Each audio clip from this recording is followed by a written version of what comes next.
नमस्कार, MP news cast में आपका स्वागत है। मैं हूं आपके साथ दीप्ति भटनागर। आइए शुरुआत करते हैं दिन भर की कुछ खास खबरों के साथ। मध्य प्रदेश सरकार कितने भी अच्छे दावे कर ले कि मध्य प्रदेश में सड़कें और पुल अमेरिका के जैसी हैं, लेकिन इन दावों की पोल खोलते आप इस तस्वीर को देख सकते हैं। दरअसल यह तस्वीर कटनी की है। कटनी के NH87 में करोड़ों की लागत से बने लमत्रा ओवरब्रिज बनाया गया था, जो कि अब भ्रष्टाचार की भेंट चढ़ गया है। पिछले 9 महीने में 2 बार ब्रिज की फिलिंग खुल चुकी है और अब फिर ब्रिज की फिलिंग खुलने से ब्रिज सवालों के घेरे पर आ खड़ा हुआ है। मध्य प्रदेश के कटनी जिले में शहडोल से कटनी बाईपास रूट में NH87 लमत्रा ओवरब्रिज इस समय सुर्खियों में है, क्योंकि करोड़ों की लागत से बना ब्रिज अब भ्रष्टाचार की भेंट चढ़ गया है।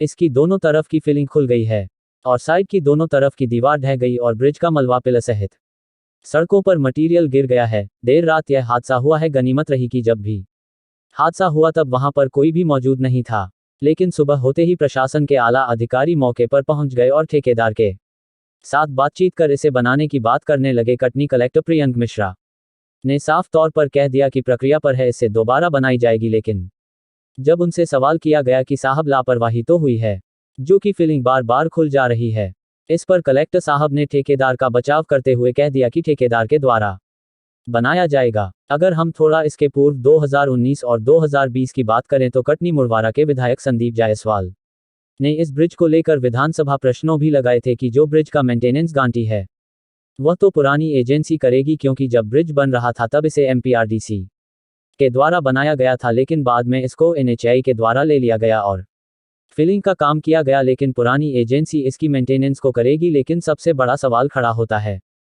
कि जब जिले के विधायक ने ब्रिज को लेकर विधानसभा प्रश्न लगा दिया तो इससे स्थिति स्पष्ट होती है कि ब्रिज पर भ्रष्टाचार तो हुआ है, जिसका खामियाजा जनता को भुगतना पड़ रहा है और ब्रिज की जो साइड की फीलिंग है वह गिर रही है। फिलहाल सभी अधिकारी और जनप्रतिनिधि बात कर रहे हैं, लेकिन देखना यह है कि यह करोड़ों की लागत से बना ब्रिज अब फिर दोबारा चलने लायक कब होगा और जनता को इसने चलने को कब मिलेगा। जिले का अधिकारी दोबारा बनाने की बात कर रहे हैं, लेकिन NHAM के ठेकेदारों पर कार्यवाही की बात नहीं कर रहा है, तो वहीं विधायक संदीप जायसवाल दोषियों के ऊपर FIR कराने की बात कर रहे हैं। लेकिन वही बात करें तो NHAM के एरिया प्रोजेक्ट मैनेजर बघेल का कहना है कि पहले की बात तो मैं नहीं करता, लेकिन अब जो हुआ है उसे हम सुधार कार्य करवाएंगे। संवाददाता जाहिद हुसैन सिद्दीकी, कटनी। और NHAI को हैंडओवर किया गया था। पिछली बार जब इसमें गड़बड़ी आई थी तो MPRDC के आधिपत्य में था, क्योंकि प्रोजेक्ट ऑनगोइंग था। अभी भी ये प्रोजेक्ट एक तरीके से जो इसका लाइबिलिटी पीरियड होता है ये उसमें है। तो NHAI के मैनेजर और MPRDC के कॉन्ट्रैक्टर सब लोगों को आज यहाँ बुलाया गया है। हम लोग प्रशासनिक रूप से मूलतः ये जो यहाँ पे अब ये अनफिट है इसके ऊपर चलने के लिए, इसमें जो भी कमियाँ आई हैं, हम लोग यहाँ पे जो वैकल्पिक व्यवस्था जो बनानी है, कहाँ की गाड़ियाँ कहाँ निकलेगी, ये व्यवस्था देखने आए। बाकी जो लाइबिलिटी का जितना भी पोर्शन है, कॉन्ट्रैक्टर के ऊपर लाइबिलिटी फिक्स करना, थर्ड पार्टी से असेसमेंट कराना, वो सब NHAI और MPRDC मिलकर के करेंगे, उनका दायित्व है। उसमें प्रशासन का, जिला प्रशासन का किसी भी तरीके से सहयोग जो आवश्यक होगा वो दिया जाएगा। निर्माण कार्य के डिफेक्ट्स ये दोनों एजेंसीज ठीक करेंगी। हम इस चीज़ को इंश्योर करेंगे कि यहाँ से वैकल्पिक व्यवस्था बन जाए, जान माल का कोई नुकसान ना हो, और जो कितने समय तक हमें क्या व्यवस्था बनानी है, क्या ड्यूटी ऑर्डर निकालने, हम लोग उस पर कॉन्सेंट्रेट करेंगे। तो इस प्रकार से सभी एजेंसी अपना काम करेंगे। मैं प्रशासनिक रूप से आप लोग को आश्वस्त करना चाहता हूँ कि इसमें किसी को भी कोई किसी की लाइबिलिटी जो है कम करने का कोई प्रयास नहीं किया जा रहा है। ऐसी कोई हमारी मंशा भी नहीं है। और ये अच्छी बात है कि कल जो घटना हुई इसमें किसी प्रकार कोई हताहत नहीं हुआ। और लमत्रा ब्रिज है, ओवर ब्रिज गिर हो गया, भसक गया, लगातार ये दूसरी बार भसका हुआ। इसके पीछे की वजह ये इससे पहले अगस्त 2020 में भसका था।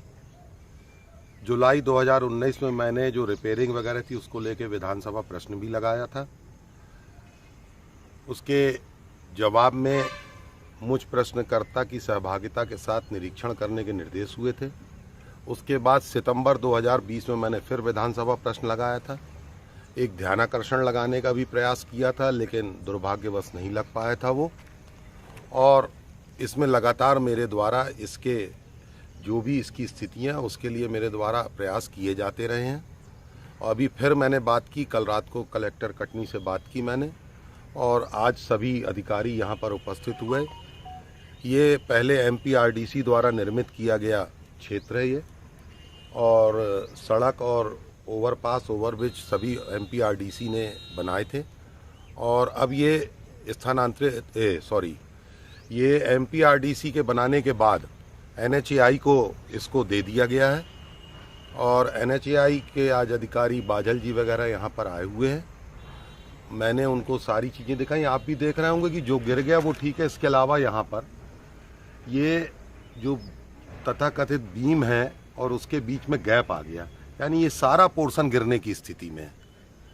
इस तरफ की जो सड़क है वो सड़क को भी रिपेयर किया जाए ताकि अभी जो काम चलाऊ ट्रैफिक जब जाएगा यहाँ से तो आगे जो रेलवे के जो वो बने हुए हैं दो, उधर के नीचे से निकालने के लिए पूरी सड़क सही बनाई जाए, दोनों ओर से ट्रैफिक आ जा सके। इसके लिए कलेक्टर को दौरा करवा के और उस संबंध में बताया गया है। कलेक्टर ने भी CO जिला पंचायत वगैरह को निर्देश दिए हैं, NHAI को निर्देश दिए हैं कि जो वर्तमान में सड़क काम आएगी अब जो हमारे लेफ्ट हैंड पे है वो सड़क पूरी रिपेयरिंग की जाए। इंडस्ट्रियल एरिया से जो रास्ता उसको डबल किया जाए ताकि दोनों ओर का ट्रैफिक चल सके। ये व्यवस्था लगातार करवाई जा रही है। ऐसे ठेकेदार, ऐसी कंपनी के खिलाफ FIR की जाए, उनसे वसूली की जाए, काम को बेहतर ढंग से फिर किया जाए, चाहे समय ज़्यादा लगे लेकिन काम ऐसा हो कि जान माल की लोगों की सुरक्षा रहे।